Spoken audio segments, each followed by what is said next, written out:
Hello students, today we'll be continuing chapter number 3 of economics for standard 12 student. The name of the chapter is money and inflation. अपन ने money का concept पूरा complete कर दिया. आज अपन inflation का topic लेने वाले पेज नंबर 31, राइट? चलो, what is the meaning of inflation? Inflation मतलब होता क्या है? सर अगर मैं सिंपल टर्म्स में देखा जाए तो इन्फ्लेशन मतलब प्राइस राइज, भाव बढ़ जाना चीजों का. इन्फ्लेशन मतलब होता है price rise. So in simple term inflation means a rise in the general price level. अगर आप सिंपल टर्म्स में इन्फ्लेशन का मतलब जानना चाहते हो तो इन्फ्लेशन मतलब होता है कि जो भी जनरल प्राइस है वो बढ़ रहा है, प्राइस राइज हो रहा है, प्राइस बढ़ रहा है, right?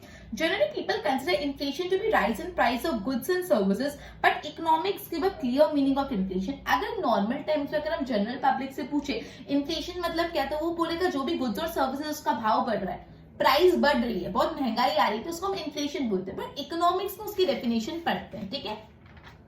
According to AP Lerner, a situation of excess demand over supply of goods is called inflation. जब डिमांड कोई प्रोडक्ट की बहुत ज्यादा बढ़ जाए और वो प्रोडक्ट का सप्लाई नहीं है तो उसको इन्फ्लेशन बोल रहे हैं. मतलब अगर कोई प्रोडक्ट की उसकी डिमांड बहुत ज्यादा है, लोगों को वो चाहिए बहुत ज्यादा, लेकिन उसका सप्लाई आ ही नहीं रहा, वो सप्लाई नहीं हो रहा, तो उसको बोलते हैं price rise. According to AP Lerner, according to AC Pigou, inflation is said to occur when monetary income rises faster than real income. मतलब जब मनी इनकम, मॉनेटरी इनकम ज्यादा राइज हो रही है और रियल इनकम राइज नहीं हो रही लोगों को, तो उसको बोलते हैं अपन inflation according to AC Pigou, right?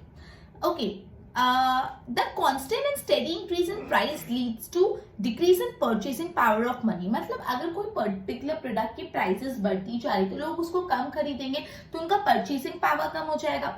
According to J M Keynes, believe that the real situation of inflation is created with the increase in money income beyond the level of full employment or factor of production. Okay, तो ये सारी चीजों से हमने, तो हम इस basis पे इन्फ्लेशन की 4 कैरेक्टरिस्टिक पढ़ेंगे. पहला है constant rise in price level. Inflation का सबसे पहला कैरेक्टरिस्टिक है जो प्राइस लेवल है वो कॉन्स्टेंटली बढ़ता जा रहा है, प्रोडक्ट का प्राइस कॉन्स्टेंटली बढ़ता जा रहा है. दूसरा, price rise in all sectors of economy. सिर्फ एक इकोनॉमी के सेक्टर में प्राइस नहीं बढ़ रहा है, all sectors of economy price बढ़ रहा है. पहला कैरेक्टरिस्टिक है कि प्राइस कॉन्स्टेंटली राइज हो रहा है. दूसरा, ऑल सेक्टर्स ऑफ इकोनॉमी में प्राइस राइज हो रहा है. तीसरा, परचेसिंग पावर कम होती जा रही है, लोगों की जो परचेसिंग पावर है वो कम हो रही है. And rise in price level after full employment is inflation. मतलब एम्प्लॉयमेंट होने के बाद भी इन्फ्लेशन हो रहा है, प्राइस राइज हो रही है. ओके, तो बेसिकली 4 अपन ने कैरेक्टरिस्टिक पढ़े. पहला जो कैरेक्टरिस्टिक है इन्फ्लेशन का वो है constant rise in price, price constantly rise हो रहा है, constant rise in price level. दूसरा है price rise in all sectors of economy, जितने भी सेक्टर्स ऑफ इकोनॉमी है सब में प्राइस राइज हो रहा है. दूसरा, परचेसिंग पावर कम होती जा रही है, जो परचेसिंग पावर है वो डिक्रीज होती जा रही है. और चौथा, rise in price level after full employment is inflation. Some other points to be considered for better understanding of inflation. बोला और भी कुछ पॉइंट में हम समझा रहे for better understanding. When government has kept control over and suppresses increase in price level via rules, laws and subsidy, it is considered inflation.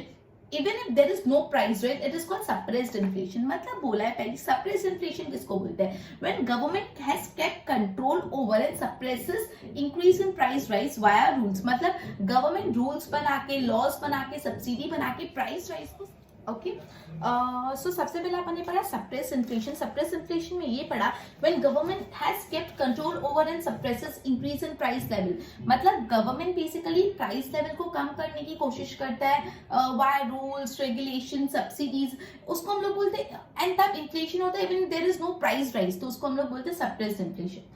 If in any economy for a shorter period of the time, if there is increase in the price of limited goods and services, then it is not inflation. मतलब अगर एक economy में कोई limited goods and services का price बढ़ रहा है वो भी बहुत कम टाइम पीरियड के लिए, तो हम उसको इन्फ्लेशन नहीं मानते. कोई इकोनॉमी में कोई लिमिटेड टाइम पीरियड के लिए अगर कोई प्रोडक्ट्स का, कुछ गुड्स एंड सर्विसेज, कुछ लिमिटेड कमोडिटी का प्राइस बढ़ रहा है तो उसको हम इन्फ्लेशन नहीं मानते. When some factors of production are employed, a rise in price boosts economic activity and gives more. Okay. Okay. So when some factors of production are unemployed, अगर कोई factor of production unemployed है, so arises in price boost economic activity and gives employment to factor. मतलब अगर suppose कोई factors of production unemployed और अचानक से कोई इकोनॉमिक एक्टिविटी होने के कारण ही factors of production को बूस्ट मिलता है, factors of production एम्प्लॉयड हो जाते हैं, तो प्रोडक्शन बढ़ता है और प्राइस भी साथ साथ बढ़ती है. ठीक है, तो ये अपने और पॉइंट्स पढ़े. अब नेक्स्ट टॉपिक है कॉजेस ऑफ इन्फ्लेशन, जो बहुत इंपॉर्टेंट टॉपिक है. इन्फ्लेशन होता क्यों? Clear? Inflation means constant increase in price of goods and services in all sectors of economy. मतलब बोला है कि इन्फ्लेशन में कोई भी गुड्स और सर्विसेज का भाव बढ़ता जा रहा है हर सेक्टर ऑफ इकोनॉमी में, मतलब हर जगह से प्राइस बढ़ता जा रहा है, उसको बोलते हैं इन्फ्लेशन, राइट। अब दो मेजर फैक्टर्स है जो कोई भी गुड्स और सर्विसेज के प्राइस को इफेक्ट करते हैं। पहला फैक्टर डिमांड एंड सप्लाई, ठीक है। So the major factor affecting inflation are increase in demand and increase in cost of production। तो सबसे पहला जो फैक्टर है जो प्राइस को इफेक्ट करता है वो increase in demand. Let's see, there's an increase in demand of product which lead to increase in price। मतलब जब भी कोई प्रोडक्ट का डिमांड बढ़ता है तो वो okay, so there's an increase in demand of product which lead to increase in price। जब भी प्रोडक्ट की डिमांड बढ़ती है तो प्रोडक्ट की प्राइस बढ़ जाती है। If the supply is not provided or they are provided at a slower rate than increase in demand, then there is an increase in price of product। मतलब से फॉर एग्जाम्पल कोई product की price बढ़ रही है लेकिन वो कोई प्रोडक्ट की डिमांड बढ़ रही है लेकिन वो डिमांड को सेटिस्फाई करने के लिए सप्लाई नहीं हो पा रहा है, तो सप्लाई स्लोअर रेट पे हो रहा है कंपेयर टू जिस रेट पे डिमांड इंक्रीज हो रही है, तो अपन बोलते हैं कि प्राइस इंक्रीज होगी, राइट, ठीक है। If there is an inflation due to the increase in aggregate demand as compared to aggregate supply, it is called demand pull inflation। मतलब अगर से फॉर एग्जाम्पल ओवरऑल डिमांड के कंपैरिजन में overall supply कम है तो उसको हम डिमांड पुल इन्फ्लेशन बोलते हैं। If there is an increase in the aggregate demand as compare to aggregate supply, demand ज्यादा बढ़ रही है और सप्लाई कम है तो उसको हम बोलते हैं demand pull inflation. Major reason for increase in demand, demand क्यों बढ़ती है? पहला, increase in supply of money. Monetarists consider inflation as purely monetary phenomenon।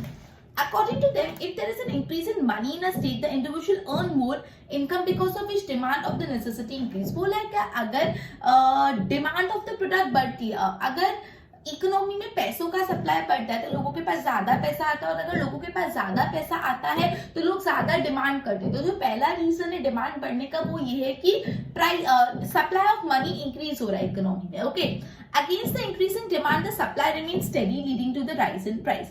McCulloch says that too much money chasing too few goods causes inflation। अगर बहुत सारा पैसा आ जाता है और सामान कम है, सब उसको ही चेस करे तो इन्फ्लेशन होता है। तो जो पहला रीजन है डिमांड बढ़ने का वो है सप्लाई ऑफ मनी इंक्रीज हो रहा है, जो पैसों का फ्लो है इकोनॉमी में बहुत ज्यादा इंक्रीज हो गया। जब पैसों का फ्लो इकोनॉमी में बहुत ज्यादा इंक्रीज हो जाता है तो लोग ज्यादा से ज्यादा प्रोडक्ट खरीदना चाहते हैं, डिमांड बढ़ती है लेकिन सप्लाई नहीं होती जिससे प्राइस राइज होता है। Second, increase in government expenditure। The government of developing country like India has evolved in economic development of the country। जो developing countries होती है उस developing country की government हमेशा ये चाहते हैं कि उनकी country ज्यादा से ज्यादा progress कर पाए। गवर्नमेंट इनकरेक्ट तो गवर्नमेंट इंफ्रास्ट्रक्चर के पीछे, प्रोविजन ऑफ बेसिक फैसिलिटी के पीछे, एम्प्लॉयमेंट के पीछे खर्चा करता रहता है, which increases the supply of money in the economy. अब जब ये सारी इंफ्रास्ट्रक्चर पे, एम्प्लॉयमेंट पे, बेसिक फैसिलिटी पे डेवलपिंग कंट्री का गवर्नमेंट खर्चा करता है तो वो कंट्री तो वहां पे सप्लाई ऑफ मनी इंक्रीज हो जाता है। This increases the income, supply of money increase हुआ तो लोगों की इनकम इंक्रीज हुई तो अल्टीमेटली लोगों की डिमांड इंक्रीज हुई, ठीक है। Thus the government circulate money in the excess of the production of goods and services by increasing public expenditure तो जनरल प्राइस लेवल बढ़ता है। इन शॉर्ट, जब डेवलपिंग कंट्री की गवर्नमेंट होती है वो ज्यादा से ज्यादा खर्चा इनकर करती है, एक्सपेंडिचर इनकर करती है इंफ्रास्ट्रक्चर के पीछे, बेसिक फैसिलिटी के पीछे, एम्प्लॉयमेंट के पीछे, और जब गवर्नमेंट बहुत ज्यादा एक्सपेंस इनका करती है तो ये जो सप्लाई ऑफ मनी होता है वो इंक्रीज हो जाता है इन द इकोनॉमी, और जब supply of money in the economy increase होता है तो अल्टीमेटली क्या होता है, डिमांड बढ़ती है, और डिमांड बढ़ती है लेकिन उसके सामने इतना सप्लाई नहीं कर पाते तो प्राइस राइज होता है। Clear? Overpopulation in India, there is 2% annual increase in population leading to increase in demand of individual। मतलब इंडिया में हर साल 2% आबादी बढ़ती है, इंडिया में हर साल 2% पॉपुलेशन, टोटल जितनी भी पॉपुलेशन है उसका 2% हर साल बढ़ता है। तो जब लोग बढ़ेंगे तो लोगों की डिमांड बढ़ेगी। The increase in population causes increase in demand of the basic necessity. तो मतलब सिर्फ जैसे पॉपुलेशन बढ़ रही है तो उनकी लोग ज्यादा है तो ऑब्वियसली वो डिमांड भी ज्यादा करेंगे, और उसके सामने जो सप्लाई है वो इतना हो नहीं पा रहा, ठीक है। When the population is constant but the purchasing power increases due to rise in the income, there is an increase in price level. मतलब तीन रीज देखो, अपन पढ़ रहे causes of inflation. Causes of inflation पहला जो है वो है increase in demand. Increase in demand कब होता है, मतलब जब, जस्ट अ मिनट, हाँ, इंक्रीज इन डिमांड। फिर अपन रीजंस क्यों डिमांड में इंक्रीज हो रहा है, तो पहला increase in the supply of money, money का सप्लाई बढ़ जाएगा, लोगों की इनकम बढ़ेगी, वो ज्यादा डिमांड करेंगे, उतनी सप्लाई नहीं होगी तो इन्फ्लेशन। दूसरा इंक्रीज इन गवर्नमेंट एक्सपेंडिचर, जब डेवलपिंग कंट्री की गवर्नमेंट बहुत एक्सपेंडिचर करती है तो सप्लाई ऑफ मनी इकोनॉमी में बढ़ जाता है, लोगों के पास ज्यादा पैसा आता है, लोग ज्यादा डिमांड करते हैं और सप्लाई कम तो प्राइस राइज। फिर तीसरा ओवर पॉपुलेशन, अगर लोग ज्यादा होंगे तो demand of the basic necessity बढ़ेगी लेकिन सप्लाई इतना नहीं होगा तो अगेन प्राइस राइज। क्लियर? तो डिमांड इंक्रीज होने के तीन रीजन होते हैं, पहला increase in supply of money, दूसरा इंक्रीज इन पब्लिक एक्सपेंडिचर और तीसरा over population. Now next is increase in the cost of production, जो दूसरा रीजन है वो increase in cost of production. Okay, the other major factor affecting the price is supply of goods and services, मतलब एक जो factor था जो price को इफेक्ट करता है वो डिमांड, जो दूसरा फैक्टर है वो प्राइस को इफेक्ट करता है वो supply. Supply oriented economic believe that when there is an increase in production cost there is an increase in price, मतलब ऐसा माना जाता है जब प्रोडक्शन का कॉस्ट बढ़ जाएगा तो प्राइस बढ़ेगी। If there is an increase in cost of raw material, अगर रॉ मटेरियल का खर्चा बढ़ रहा है, मशीनरी का खर्चा बढ़ रहा है, इलेक्ट्रिसिटी का खर्चा बढ़ रहा है, वाटर के रेट्स बढ़ रहे हैं, वर्कर का वेजेस बढ़ रहा है, ट्रांसपोर्टेशन बढ़ रहा है, तो इन सब से क्या होगा, अल्टीमेटली जो भी आप गुड्स मैन्युफैक्चर करें उसकी प्राइस बढ़ जाएगी। मतलब बोला है जब आपका कॉस्ट ऑफ प्रोडक्शन बढ़ता है तो आपके प्रोडक्ट की प्राइस बढ़ती है। ऑब्वियसली जब कोई प्रोडक्ट पे रॉ मटेरियल पे ज्यादा खर्चा लग रहा है, वेजेस ज्यादा लग रहे हैं, इलेक्ट्रिसिटी, रॉ मटेरियल, ट्रांसपोर्टेशन ज्यादा लग रहा है तो आपको जो भी प्रोडक्ट है उसकी प्राइस बढ़ जाएगी। ठीक है, inflation cost due to the increase in production cost cost pull inflation, मतलब पहला बोला है जिस जो इन्फ्लेशन डिमांड बढ़ने से होता है उसको बोलते हैं डिमांड पुल इन्फ्लेशन, और जो इन्फ्लेशन कॉस्ट बढ़ने से होता है उसको बोलते हैं cost pull inflation, cost push inflation या तो सप्लाई शॉक इन्फ्लेशन। क्लियर? जो इन्फ्लेशन होता है डिमांड बढ़ने से उसको डिमांड पुल इन्फ्लेशन, और जो इन्फ्लेशन होता है सप्लाई बढ़ने से, कॉस्ट ऑफ प्रोडक्शन बढ़ने से तो उसको बोलते हैं कॉस्ट पुश इन्फ्लेशन या तो सप्लाई शॉक इन्फ्लेशन। अब थर्ड है अदर रीजन, दूसरे क्या रीजन हो सकते हैं प्राइस राइज के? पहला, the major two reasons are increase in demand, increase in cost of production, but practically there are also other factors जो inflation को affect करते हैं। Even though minor factors are for short term, they cause a spike in price level, मतलब even जो छोटे-छोटे factors अगर short term के तो भी बहुत ज्यादा price में increase होता है। Example, in industry based on foreign import, if there is an increase in import expense or if there is a shortage during contingency, it may lead to the prices। मतलब अगर कोई ऐसी industry जो import करता है, अगर suppose import के charges बढ़ गए या तो कभी और कोई शॉर्टेज हो गया तो उसके पूरे बिजनेस को इफेक्ट होगा। Clear? Basically there is an increase in demand and production cost that lead to inflation, but तीन और माइनर फैक्टर यहाँ पे बताया। पहला, taxation policy, taxation policy of government causes inflation. The high increase in tax rate increases the production cost of product which lead to inflation. अगर government ने tax ज्यादा कर लिया तो प्रोडक्ट का कॉस्ट ऑफ प्रोडक्शन बढ़ जाएगा, और कॉस्ट ऑफ प्रोडक्शन बढ़ जाएगा तो प्रोडक्ट में इन्फ्लेशन आ जाएगा, उसकी प्राइस बढ़ जाएगी। तो जो पहला रीजन है वो है टैक्सेशन पॉलिसी। अगर गवर्नमेंट की ऐसी टैक्सेशन पॉलिसी है जिससे प्रोडक्ट पे टैक्स रेट बढ़ रहा है, अगर टैक्स रेट बढ़ रहा है तो प्रोडक्ट का कॉस्ट ऑफ प्रोडक्शन इंक्रीज होगा, कॉस्ट ऑफ प्रोडक्शन इंक्रीज होगा तो प्राइस राइज होगा।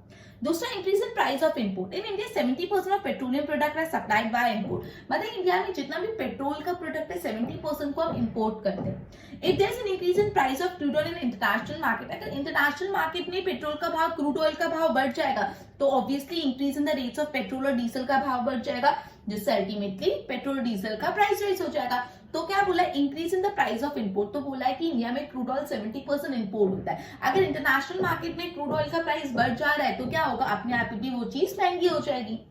Third, scarcity, when there scarcity in terms of raw material, अगर रॉ मटेरियल की कमी, इलेक्ट्रिसिटी की कमी या कोई भी चीज की कमी है जिससे प्रोडक्शन प्रॉपर्ली नहीं हो पा रहा तो प्राइस राइज होगा। Clear? If scarcity prevail for a long period of the time तो ये बहुत ज्यादा हाई इन्फ्लेशन चला जा सकता है। क्लियर? तो बेसिकली अदर फैक्टर में तीन फैक्टर है, taxation policy, increase in price of import, scarcity. तो ये पूरा आंसर है what are the causes of inflation. तो तीन कॉजेस ऑफ इन्फ्लेशन है, increase in demand, increase in cost of production and other factor. Increase in demand में क्या होता है, डिमांड बढ़ेगी लेकिन उतना सप्लाई नहीं हो पाएगा तो प्रोडक्ट का प्राइस बढ़ेगा। डिमांड बढ़ने के तीन रीजन है, पहला reason increase in supply of money, दूसरा इंक्रीज इन पब्लिक एक्सपेंडिचर और तीसरा ओवर पॉपुलेशन। फिर increase in the cost of production, अगर कोई प्रोडक्ट का कॉस्ट ऑफ प्रोडक्शन बढ़ रहा है, मतलब रॉ मटेरियल पे ज्यादा, ट्रांसपोर्ट पे ज्यादा खर्चा, वेजेस पे ज्यादा खर्चा, तो वो प्रोडक्ट की प्राइस बढ़ जाएगी। अगर वो प्रोडक्ट की प्राइस बढ़ जाएगी तो अल्टीमेटली क्या हो जाएगा, इन्फ्लेशन हो जाएगा। क्लियर? ओके फिर अदर रीजन में 3 मेजर रीजन है, taxation policy, increase in price of import, scarcity. Taxation policy में अपन को ये लिखना है कि अगर गवर्नमेंट ने टैक्स बढ़ा दिया प्रोडक्ट पे तो उसकी प्राइस, उसका कॉस्ट ऑफ प्रोडक्शन बढ़ेगा, कॉस्ट ऑफ प्रोडक्शन बढ़ेगा तो अल्टीमेटली प्राइस राइज होगा। फिर increase in the price of import, India में 70% हम लोग पेट्रोलियम प्रोडक्ट इंपोर्ट करते हैं, अगर इंटरनेशनल मार्केट में क्रूड ऑयल का भाव बढ़ गया तो अपने आप भी इफेक्ट होगा। तीसरा स्केर्सिटी, अगर ट्रांसपोर्टेशन में रॉ मटेरियल में कहीं भी स्केर्सिटी है तो प्राइस बढ़ता है। क्लियर? तो ये पूरा टॉपिक था इन्फ्लेशन का। अपन इन्फ्लेशन का मीनिंग पढ़ा, इन्फ्लेशन के कैरेक्टरिस्टिक पढ़े और कॉजेस ऑफ इन्फ्लेशन पढ़ा। कॉजेस ऑफ इन्फ्लेशन बहुत इंपॉर्टेंट है एग्जाम पॉइंट ऑफ व्यू से। नेक्स्ट सेशन में अपन नेक्स्ट चैप्टर कंटिन्यू करेंगे। Till then good bye.